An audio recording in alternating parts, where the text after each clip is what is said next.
बड़ी खुशी और मुसर्रत की घड़ी है हमारे आपके लिए पहले सोचे कि रात 10:30 बज चुके हैं और आप हजरात अपने घरों से दीन की बात सुनने के लिए जलसा का आए और जा रहे हैं। हमसे पहले सिर्फ 2 साहब तकरीर किए, मुफ्ती तौकीर आलम साहब कासमी और मौलाना फजले नूरानी। बाद में वो करूँगा जो आपको बात लगेगी और तीखी बात करूँगा, खास तौर पर आप गौर से सुनिएगा। ये जलसा किया आपने, दीनी जलसा है ये, पिंडाल भी माशाअल्लाह लंबा चौड़ा है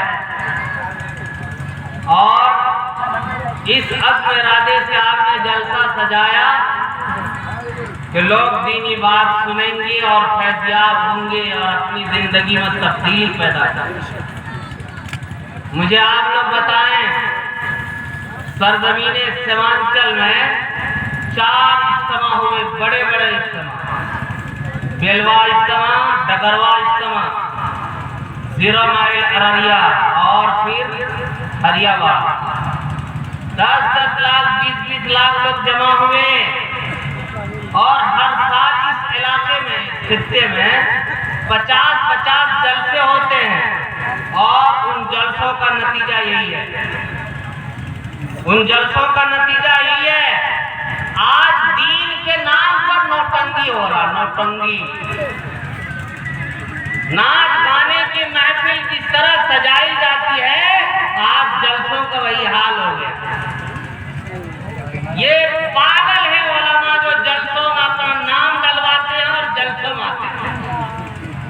क्या हो रहा है? तमाशा है, दीन के नाम पर तमाशा। और हम जैसे मौलवी मदारी आए हैं लोग मदारी को देखने के लिए कि कैसे वो डमरू बजा रहे हैं और बंदर कैसे नाचेगा। यही इस कौम का तुर्रे इम्तियाज रह गया।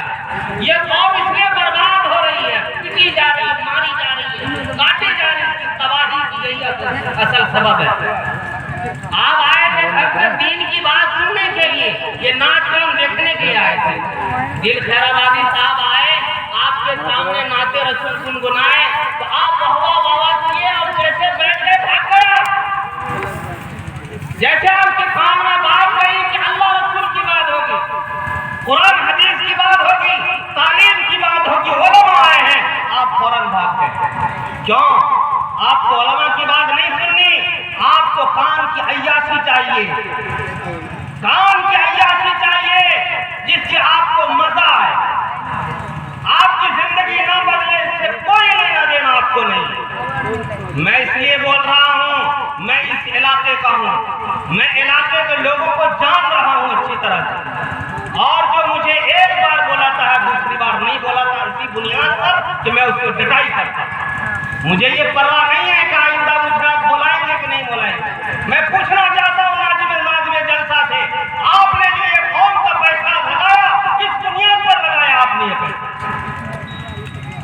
आपने जो 1 लाख लोगों के बैठने का इंतजाम किया, कहाँ है 1 लाख लोग? मेरे भाइयों, आज कौम में सबसे ज्यादा जिहालत है, अनपढ़ लोग हैं। फिरौन खुदा का दावा क्यों किया? नमरूद खुदा का दावा क्यों किया? इसलिए उसने अपने कौम को जाहिल रखा था। और जिस कौम में जितने लोग ज्यादा जाहिल होंगे, उतने ही वो कौम सबसे बर्बाद और तबाह होगी। अगर हमारे यहाँ कोई आकर के इमाम महदी का दावा कर दे, ईसा मसीह का दावा कर दे, मालूम है आपको, लोग इस कदर सोशल मीडिया पर यकीन और एतमाद करने लगे हैं कि अगर हम जैसे मौलवी स्टेज से, मस्जिद के मिनारे से, मिंबर और मेहराब से तकरीर करेंगे कि अभी इमाम महदी का वक्त नहीं आया, ईसा मसीह का वक्त नहीं आया, तो लोग कहेंगे ये पागल है, सब कुछ हो चुका है। क्योंकि लोग जाहिल हैं, अनपढ़ हैं। नमरूद ने कहा, जब इब्राहिम अलैहिस्सलाम ने कहा खुदा है, नमरूद ने कहा हाँ मैं खुदा हूं, मुझे खुदा मानो।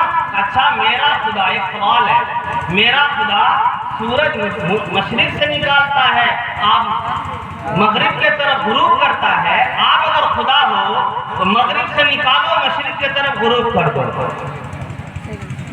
नमरूद हक्का बक्का हो, कोई जवाब नहीं दे सका।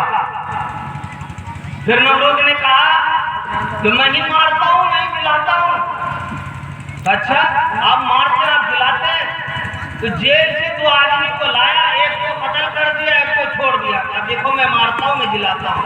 इब्राहिम अलैहिस्सलाम ने कहा जिसको मारे हो उसको जिंदा कर दो। नमरूद खामोश हो गया। तो अब कौम ने सारी बात देख ली, तो खोखला खुदा है। तो कौम को गलगलाया, अरे क्या देख रहे हो?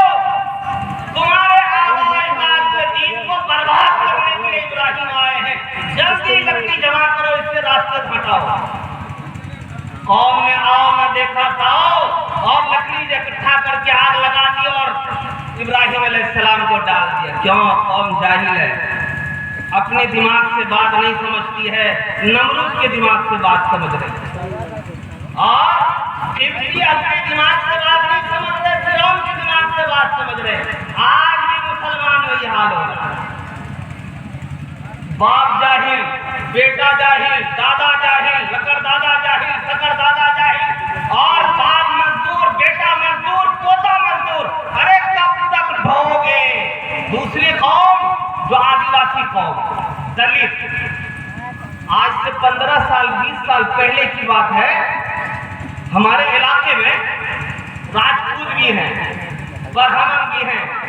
दलित को हिम्मत नहीं होती थी कि वो जाकर के उसके सामने बैठे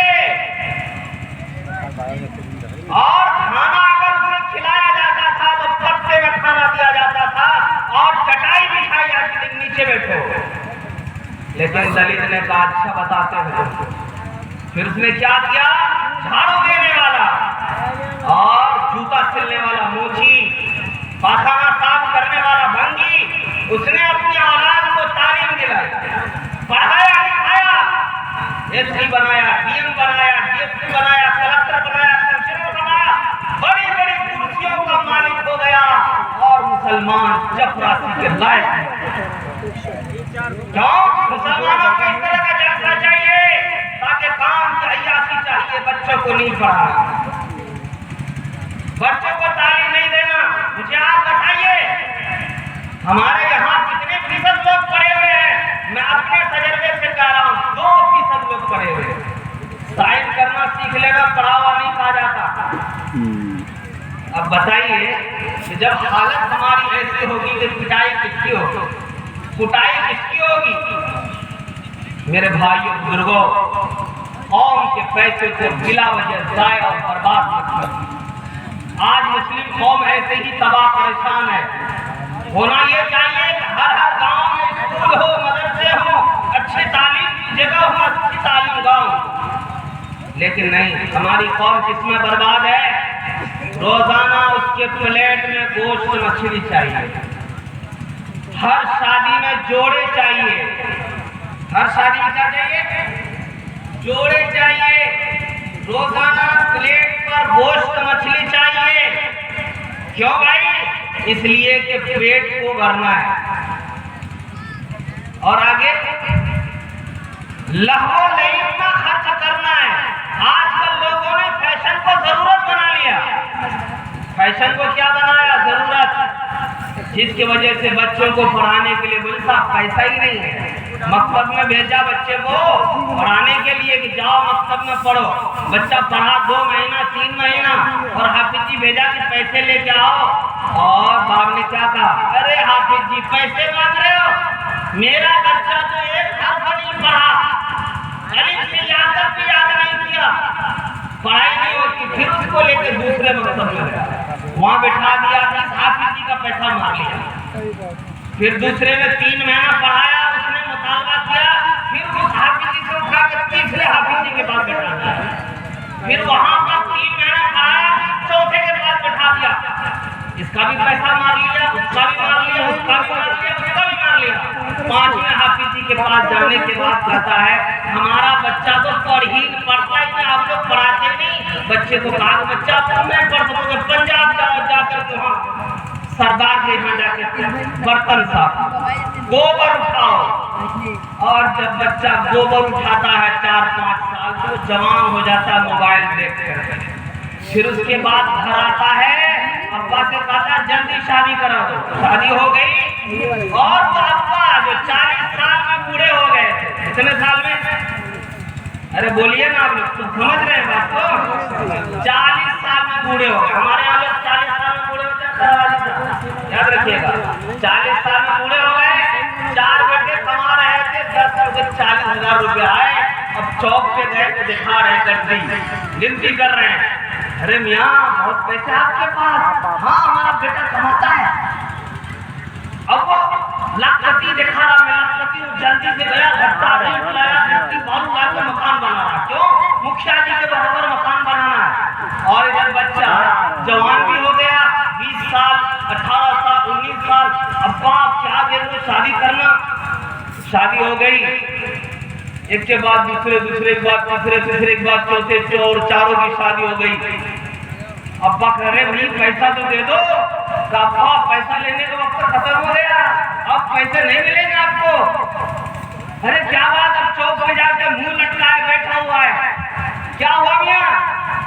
जमाना बहुत खराब हो गया। आजकल के बच्चे बहुत नाफरमान हैं, माँ बाप को देखते नहीं है, ध्यान नहीं देते हैं। क्या हुआ बताओ सही।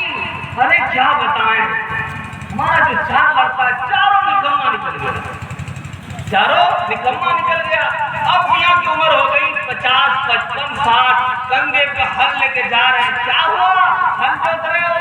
अरे 40 साल में तुम बूढ़े बन गए थे और 60 साल में जवान होकर हल जोत रहे हो। यही हाल होता है। बात समझ में आ रही है? जब औलाद को नहीं पढ़ाओगे तो 60 साल में जवान बनोगे हल जोतने के काबिल, और 70 साल में जब तुम्हारी कमर टेढ़ी हो जाएगी तो खुरपी लेके जाओगे कहां पर? खेत में मजदूरी करने के लिए। दांत भी तुम्हारे झड़ जाएंगे, आंख भी निकल जाएंगे, चमड़े भी तुम्हारे सूख जाएंगे, हड्डी भी तुम्हारी कमजोर हो जाएगी। उस वक्त तुम कहोगे बेटा मेरा नाफरमान नहीं, नाफरमान को तुमने बनाया, वो बना। इसलिए आज अगर हमारे मुसलमान अपने उलमा दानिश्वरों की बात को मान लें और अपने औलाद को पढ़ाने में लग जाएं। अरे भैया आप मजदूर हो, ये सोचो कि मेरा बेटा मजदूर का मालिक बने। तुम होटल चलाते हो, तुम ये सोचो कि मेरा बेटा होटल का मालिक बने। तुम मास्टर हो, तुम ये सोचो कि मेरा बेटा इंजीनियर बने। तुम इंजीनियर हो तो तुम सोचो मेरा बेटा IAS बने। तुम किसान हो तो तुम सोचो मेरा बेटा तमाम किसान यूनियन का लीडर बने। क्यों नहीं सोच पैदा करते? तुम मजदूर थे, तुम बेटे को मजदूर बना रहे। तुम मिस्त्री हो, बेटे को मिस्त्री बना रहे। पोता पैदा हो, उसको भी मिस्त्री बना रहे। तुम्हारी सोच बदलेगी कब? इसलिए जब तक मुसलमानों में तालीम नहीं आएगी, हुकूक को छीन कर नहीं ले सकोगे। और जो कौम इस कौम में तालीम नहीं होती है वो कौम गुलाम बनती है। अगर आज तालीम हासिल नहीं करोगे और अपने बच्चों को तालीम नहीं दिलाओगे, याद रख लेना तुम्हारी औलाद गुलाम बनेगी। ये लिख लो, चाहे तुम जितना गोश्त मछली खा लो और रोजाना ड्रेस बदल लो, अच्छा मकान बना लो, जमीन खरीद लो, अगर तुमने बच्चों को नहीं पढ़ाया आने वाली नस्ल गुलाम बन जाएगी। और इस गुलामी के तौर को अगर फेंकना चाहते हो तो अपने औलाद के हाथ में कलम पकड़ाओ और कंधे पर बस्ता डालो। अपने आप को भूखा रहना सीखो, एक वक्त खाना कम कर लो, तब पेट में कपड़ा बांध लो और अपने पान चाय और अय्याशी को बंद कर लो। आपकी औलाद पढ़ेगी। मैं तो हैरान हो जाता हूँ, अखबार में आता है पान बेचने वाले का बेटा IAS, झाड़ू देने वाले का बेटा IAS। क्या भाई, आज तक हमारे इलाके में एक भी अखबार में नहीं आया कि मजदूरी करने वाले का बेटा IAS, मामूली जमींदार का बेटा IAS, फला मुसलमान पान की दुकान कर रहा है उसका बेटा IAS, इंजीनियर।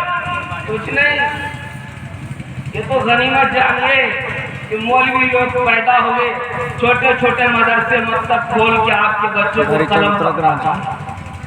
अगर ये बेचारे नहीं होते तो वही हाल होता जब 25 साल पहले गांव में चौधरी जी थे और चौधरी जी कहते थे उठ तो सब उठो, बैठ तो बैठ। उसके बाद कहा चौधरी जी पेट में भूख है, 1 किलो दाल लेके जाओ, चावल लेके जाओ, 3 बीघा जमीन कराओ।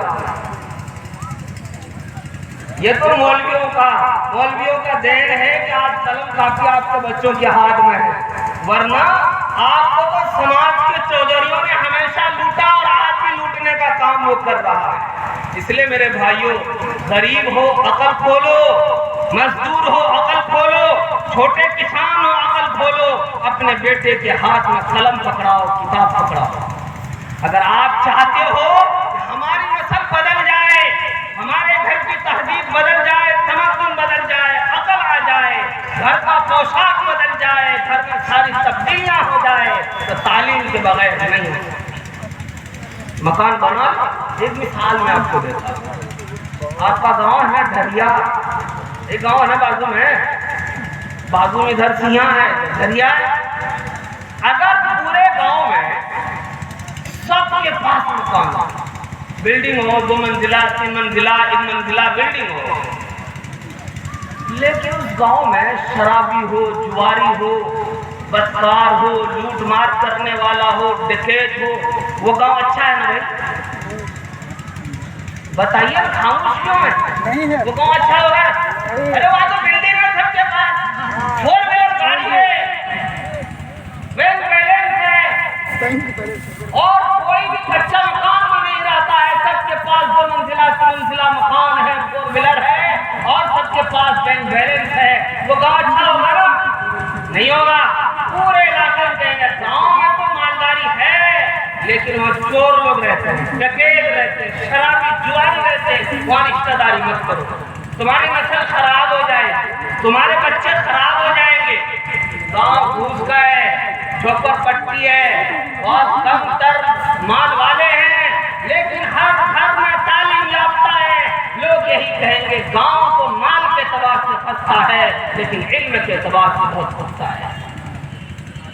ऐसा गांव क्यों नहीं बनाते? आज हर आदमी इसके पीछे लगा हुआ है कि चाहे लूट हो, घिसोट हो, चाहे रिश्वत हो, सूदखोरी हो, लोगों का माल लूट करो, बहनों का जायदाद तबाह करके हो, इसी तरह से मालदार बच्चा जमीन जायदाद को हड़प करके मकान बना लो, ताकि गांव में लोग हमें कहे कि बड़ा गांव में चर्चा हो, रिश्तेदार हमारे समझे कि हम कुछ हैं। लेकिन याद रखिए, जिसकी दीवार, जिसकी बुनियाद गलत हो, उसकी मुकम्मल दीवार और छत भी गलत होगी। इसलिए अगर आप आज अपनी नस्लों को संवारने के लिए, बनाने के लिए अपने आप को मैदान में नहीं आए, तो कल ये नस्ल आपकी खबर पर लात मारेगी। याद रखिएगा, जब ये नस्ल गुलाम बनेगी, गुलामी का पट्टा इसके गले में पड़ेगा, उस वक्त अपने पूर्वजों को, बाप को, दादा को गाली देगी। अगर मेरे बाप दादा आज पढ़ाए हुए होते तो ये दिन हमें देखना नहीं पड़ता। याद रखिए, कोई भी हुकूमत आ जाए, जालिम हो, जाबिर हो, लोगों पर जुल्म करने वाली हुकूमत हो, वो हुकूमत 2 ही चीज से डरती है। आपकी तादाद से नहीं डरती, आपके माल से नहीं डरती, सिर्फ 2 चीज से डरती है, एक कलम की ताकत, एक जुबान की ताकत। यही 2 चीज से हुकूमत डरती है, बाकी किसी और चीज से नहीं डरती है। आपकी दौलत से उन्हें कोई डर नहीं, आपके ईमानदारी से कोई डर नहीं, आपकी जमींदारी से कोई डर नहीं। उसे डर सिर्फ 2 चीज की है, कलम की ताकत, जुबान की ताकत। कलम की ताकत, अगर उसने एक मजमून लिख लिया, इसकी मिसाल देते हैं। जब इंदिरा गांधी जी ने नसबंदी का कानून लागू किया, जबरी नसबंदी, उस वक्त किसी की हिम्मत नहीं होती थी कि इंदिरा गांधी के खिलाफ कुछ बोले, चाहे वो लीडरान हो, चाहे वो उलमा तबका हो, चाहे वो दानिशवरान का तबका हो, कोई बोलने के लिए आगे नहीं बढ़ रहा था। मौलाना अमीर शरीयत राबे, मौलाना मिन्नतुल्लाह रहमान रहमतुल्लाह अलैह को जेल में डाला गया। जेल में क्या किया उन्होंने? बच्चा से जो लिखता है ना स्लेट, वो पार्टी भी बोलते हैं लोग, स्लेट में पेंसिल से उन्होंने लिखा मुझे ये कानून मंजूर नहीं है और मैं शरीयत के खिलाफ इस कानून पर अमल नहीं करूंगा, लिखकर खामोश होकर के अखबार वाले को दे दिया। अखबार वाले को देना था तो दूसरे दिन हर तरफ से आवाज इंखिलाफ की थी और इंदिरा गांधी को अपने कानून से पीछे हटना पड़ा। ये कलम की ताकत, इसको कहते हैं कलम की ताकत। और जुबान की ताकत की मिसाल आपको मैं देता हूं। जब मस्जिद और मदरसे पर सियासी नाम का कानून आया था अटल बिहारी वाजपेयी जी के जमाने में, रामलीला मैदान में मौलाना असद मदनी रहमतुल्लाह अलैह ने एक बहुत बड़ी कॉन्फ्रेंस बुलाई थी। तकरीबन 10 लाख मुसलमान यूपी और हरियाणा, दिल्ली और अतराफ के मुसलमान जमा हुए थे और उस कॉन्फ्रेंस में हम लोग भी केदारनाथ से आए थे। उन्होंने कहा था, ललकार करके कहा था, अगर हुकूमत ने 1 हफ्ते के अंदर इस कानून को वापस नहीं लिया हमारे मदरसे और मस्जिद के खिलाफ, तो इसके लिए हम जेल को तहरीक चलाएंगे। अगर उस पर भी हुकूमत नहीं मानी तो याद रख ले कि हुसैन अहमद मदनी और शेख हिंद की औलाद है, सर पे कसम बांध। हुकूमत को पीछे हटना पड़ा, ये जुबान की ताकत। और जब सीमांचल की धरती के 40 से 50,000 मुसलमानों का नाम बाकायदा लिस्ट में आया तो मौलाना वली रहमानी रहमतुल्लाह अलैह ने अररिया की सरजमीन पर एक बहुत बड़ा इजलास मुनक्किद किया था। आप लोगों में से बहुत से लोग शरीक हुए होंगे। उस इजलास में कहा था, मैं हुकूमत से कहता हूँ इस लिस्ट को आप शाये न करें और इस लिस्ट को बंद बस्ते में रख दें, वरना अच्छा नहीं होगा। आज तक इस लिस्ट को शाये नहीं किया गया। ये जुबान की ताकत है। इसलिए मेरे भाइयों, अगर आप चाहते हैं मुल्क में हमें मुकम्मल हुकूक चाहिए, मुल्क में हमें हिस्सा चाहिए, मुल्क में हमारी हिस्सेदारी हो, तो अपनी औलाद को कलम और कापी पकड़ाओ, किताब पकड़ाओ, खाना कम करो, 2 वक्त के बजाय 1 वक्त खाओ, हफ्ते में 1 दिन गोश्त खा लो, हफ्ते में 1 दिन मछली खा लो, चाय को छोड़ो। 10-10 चाय, 20-20 चाय पी लेते हैं, 5-5, 10-10 पान खा लेते हैं, 50 रुपए 100 रुपए, आजकल 25 रुपए का एक गुटखा मिल रहा है। 25-25 रुपए के 5-5 गुटखा खा लेते हैं और अपने मासूम बच्चों की जिंदगी को बर्बाद करते हैं। और लोग कहते हैं कि बोले साहब मकतब का पैसा है ही नहीं देने के लिए, तो दे कहां से? पर हाफिज जी बेचारे पढ़ाते थक जाते हैं, फिर वो छोड़ करके दिल्ली चले जाते हैं। तो बताइए जालिम कौन है, माँ बाप या वो पढ़ाने वाला? अरे बोलिए ना, क्या कीजिएगा? तो बात बुरा है, अपना रोज खाएगा गोभी को बदलिएगा, कैसे रहिएगा? कौन लोग कर लेंगे? आप पढ़े लिखे, आप सोचे भाई मेरा औलाद को पढ़ा, सोचिए आपका औलाद IAS बन जाए। सब लोग तैयार हैं? कब से तैयार हैं? तैयार नहीं है? तैयार है बिल्कुल। जो मकसद में हाफिज जी लोग पढ़ाते हैं, कितने लोग हर महीने पैसा देते हैं? हाँ भाई बताइए तो।